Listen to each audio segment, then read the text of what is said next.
श्री गोवर्धन नाथ की जय। श्याम सुंदर श्री यमुने महाराणी की जय। श्री वल्लभाधीश की जय। श्री गुसाई जी परम दयाल की जय।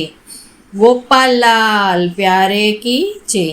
सर्वे वैष्णवों को जय श्री कृष्ण।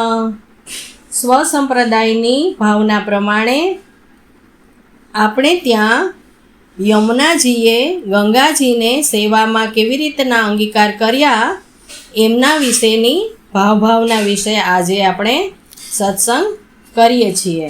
તો સ્વસંપ્રદાયની ભાવના પ્રમાણે પુષ્ટિ સંપ્રદાયની ભાવના પ્રમાણે ગ્રીષ્મ ઋતુમાં પ્રભુ યમુનાજીની નિકુંજમાં બિરાજે છે અને અનેક પ્રકારના જલવિહાર, શીતલ સદન, શીતલ સામગ્રીઓ વગેરેના મનોરથો થતા હોય છે।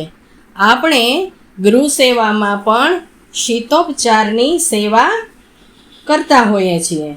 તો ગંગા દશમીથી જલમાં નૌકા વિહાર અને અનેક પ્રકારના જલવિહારના મનોરથો થતા હોય છે। તેથી શ્રી યમુનાજી પોતાના બહેન શ્રી ગંગાજીને તે દિવસથી પ્રભુની આ સેવામાં બોલાવે છે। શ્રી ગંગાજી મર્યાદા માર્ગના દેવી કહેવાય છે, કારણ કે તે લોકોને સ્વર્ગ, મુક્તિ આદિ ફળ આપવાવાળા કહેવાય છે અને સ્વર્ગના દેવતાઓના એ સરિતા કહેવાય છે। પરંતુ શ્રી યમુનાજીએ વિશેષ કૃપા કરી અને ગંગાજીને નિત્ય લીલાની દિવ્ય સેવા આપી પુષ્ટિમાં અંગીકાર કર્યા।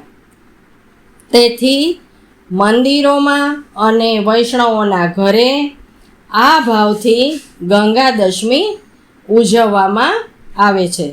શ્રી યમુનાજીના ભાવથી હોજમાં જળ ભરી કલાત્મક રીતે નાવ સજાવી સ્વસ્વરૂપને તેમાં પધરાવવામાં આવે છે અને નૌકા વિહારનો આનંદ પ્રભુને કરાવવામાં આવે છે।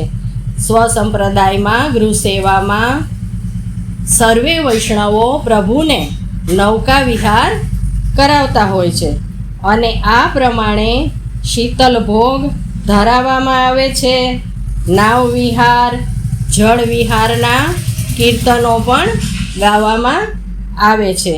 તો આપણે ત્યાં ગંગા દશમીની આ રીતની ભાવના હોય છે અને આપણે એ રીતના પ્રભુને ખૂબ લાડકોડ અને લાડ લડાવતા હોઈએ છીએ। જય શ્રી કૃષ્ણ।